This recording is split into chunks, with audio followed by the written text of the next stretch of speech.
तो दोस्तों एक बार फिर स्वागत है आप सभी का हमारे चैनल पर। और इस वीडियो पे हम बात करने वाले हैं किसकी? जी हाँ, Vignan foundation of science and technology and research deemed to be university Andhra Pradesh में गुंटूर जिले के आसपास सिचुएटेड है। सो क्या कैसा ये कॉलेज है? अगर आप इसको टारगेट करना चाह रहे हैं, आंध्र प्रदेश से या उसके आसपास से बिलोंग करते हैं और लॉ के कोर्सेज करना चाह रहे हैं, तो क्या कैसी फैसिलिटीज हैं यहाँ पे, कौन कौन सी कोर्सेज ये ऑफर कर रहे हैं, फीस स्ट्रक्चर क्या है, और तमाम वो जानकारी जो आप जानना चाह रहे हैं, इसको लेके हम डिटेल में डिस्कस करने वाले हैं। तो दोस्तों में शेयर करना बिल्कुल नहीं भूलना है और चैनल भी सब्सक्राइब करना है अगर पहली बार आप चैनल पर आ रहे हैं तो। क्यों? क्योंकि लॉ से रिलेटेड सारी जानकारी, चाहे वो कॉलेज हो, कोर्स हो, करियर हो, सब मिलेगा सबसे पहले यही इसी चैनल पर।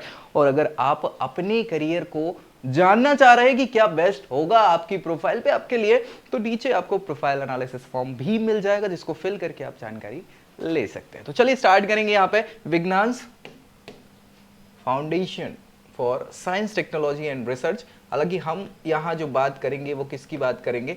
लॉ कोर्सेज की, जो हमारे लिए इंपॉर्टेंट होने वाले हैं यहाँ पे। चलिए थोड़ा सा इनका कैंपस देख ले। बहुत शानदार देखने में तो लग रहा है ना? लग रहा है, बिल्कुल लग रहा है, अच्छी बात है। तो अच्छा खासा कैंपस है इनका। और ये जो फाउंड हुआ है, मुझे लगता है इसकी बात करें 1997 के अराउंड इसको फाउंड किया हुआ है। जी हाँ।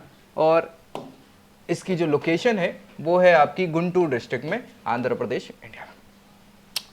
42 एकर्स का ये जो है इनका कैंपस है, जहां पे बहुत सारी फैसिलिटीज आपको मिल जाती हैं। नेक के द्वारा A+ इनको एक्रेडिशन भी दिया हुआ है, UGC, AICTE, है ना, MCI, BCI, ये सारे इनके पास क्या है? एफिलिएशन अप्रूवल जो है वो है।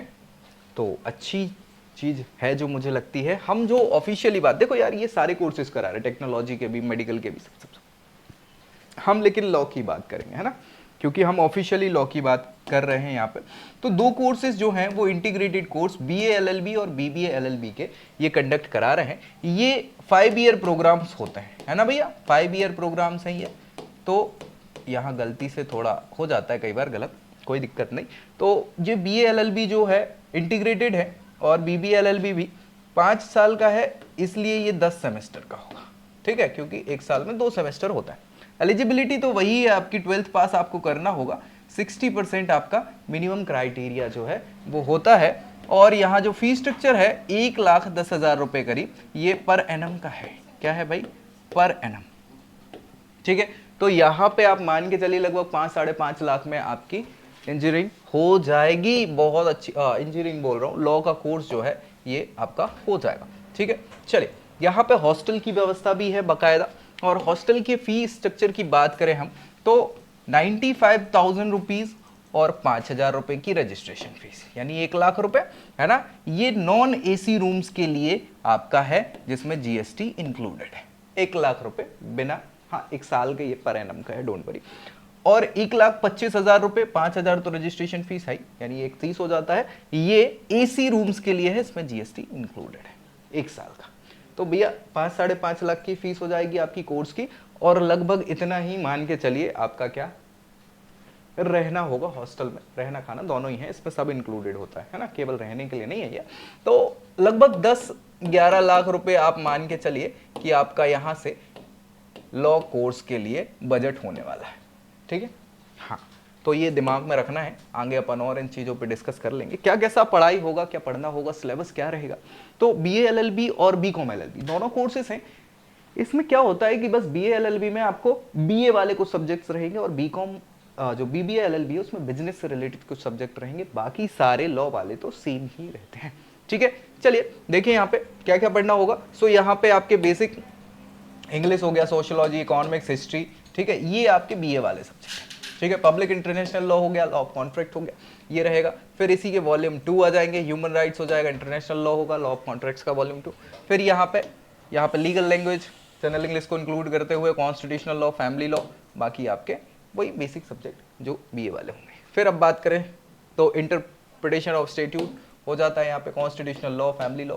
ठीक है, इसके अलावा psychology, process, law of crime, jurisprudence, law of torts, labour, industrial law, law of crime हो जाएगा, सोशल साइकोलॉजी हो जाएगी यहाँ पे। इसके अलावा जूरिस्प्रूडेंस, लॉ ऑफ टॉर्ट्स का second volume labour industrial law वगैरह ये सारी चीज़ें आपको पढ़नी है। फिर property law, company law, woman law, ठीक है। क्रिमिनल प्रोसीजर कोड जो चेंज हो जाएगा, अभी पढ़ना तो वो भी रहेगा लेकिन अगेन नए कोड के साथ। प्रोफेशनल एथिक्स हो जाएगा जो बहुत इंपॉर्टेंट है आप सभी के लिए। Civil procedure code, limitation act, law, child criminal procedure code, ठीक है। प्रैक्टिकल ट्रेनिंग हो जाता है, प्लीडिंग, ड्राफ्टिंग, कन्विंसिंग, ये इंपॉर्टेंट है आप सभी के लिए। इसके अलावा आप देखेंगे यहाँ पे वाइल्ड लाइफ से रिलेटेड लॉज जो हो गए, एनिमल वेलफेयर से रिलेटेड जो हो गए, क्रिमिनोलॉजी, पीनोलॉजी, विक्टिमोलॉजी, आर्बिट्रेशन, कंसाइलेशन हो जाएगा, यहाँ पे एडीआर हो जाएगा। लैंड लॉ से रिलेटेड जो भी लॉज है वो आपके पढ़ने होंगे। टैक्सेशन हो गया, है ना, intellectual property right, organisational law जो अलग अलग इंटरनेशनल ऑर्गेनाइजेशन है उससे रिलेटेड। फिर भैया प्री ट्रायल हो जाएगा, प्रिपरेशन, ट्रायल प्रोसीडिंग वगैरह, ये सारी चीज़ें। तो यही लगभग आपका बीबीए एलएलबी में भी सिलेबस होगा। बस बीबीए वाले मतलब बिजनेस वाले कुछ टैक्सेशन, बैंकिंग, लॉज और ये सारी चीज़ें इंक्लूड हो जाती हैं। प्लेसमेंट की अगर हम बात करें जो बहुत इंपॉर्टेंट है, हाईएस्ट प्लेसमेंट जो है पैकेज इनका वो 7.5 लाख पर एनम का है। क्या भैया? 7.5 LPA, ठीक है, ये हाईएस्ट है।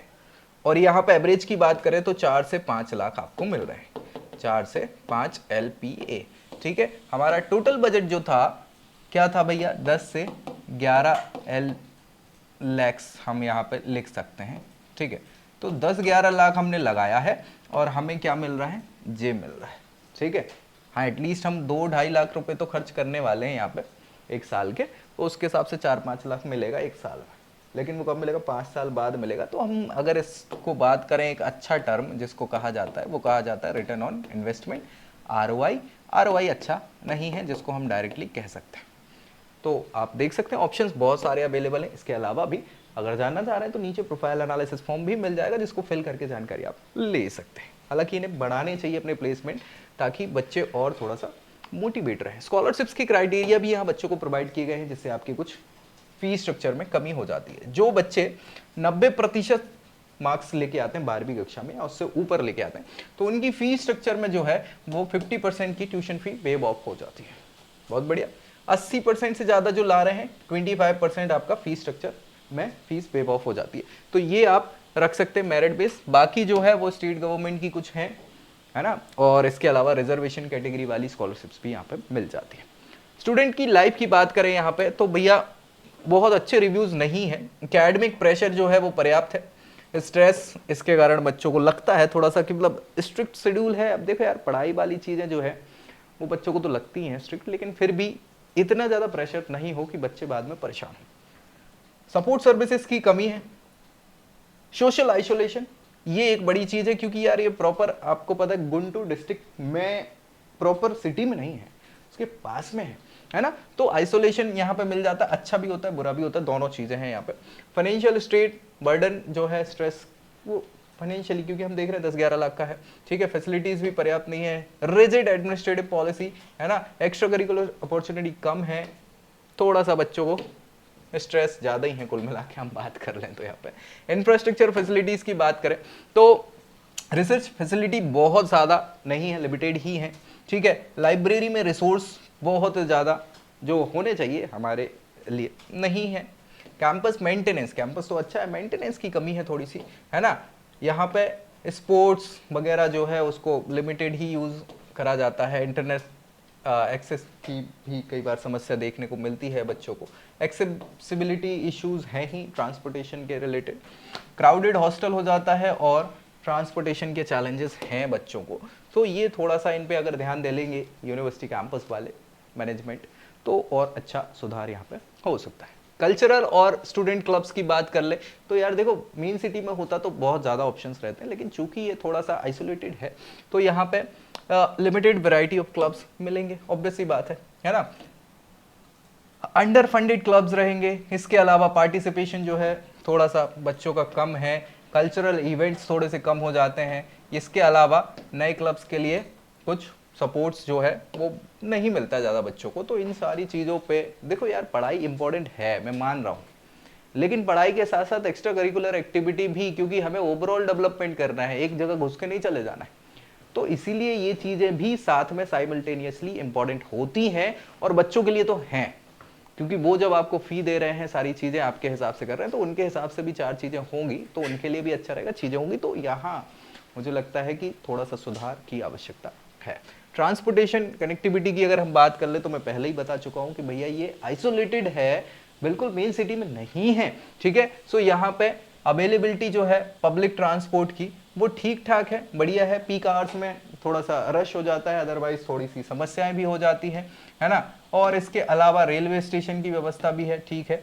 और ओवरऑल कनेक्टिविटी अगर देखी जाए तो ठीक ठाक है लेकिन जो डिस्टेंस पड़ जाता है वो थोड़ा सा टाइम टेकिंग है, ठीक है। क्लब्स और कैफेज की बात कर ले तो ना, कुछ नहीं है, छोड़ो। अरे नहीं है भाई, सच में नहीं है तो क्या ही मतलब है। आपको जाना पड़ेगा मेन सिटी, तब वहाँ आपकी व्यवस्थाएं हो सकती हैं। बच्चों को थोड़ा सा वाइब्रेंट लाइफ थोड़ी सी ज़्यादा पसंद आती है, नाइट लाइफ थोड़ी सी उनको लगता है। देखो है कुछ नहीं, बड़े होकर उन्हें भी समझ में आएगा कि सब बकवास है, लेकिन अगेन उस समय तो लगता है।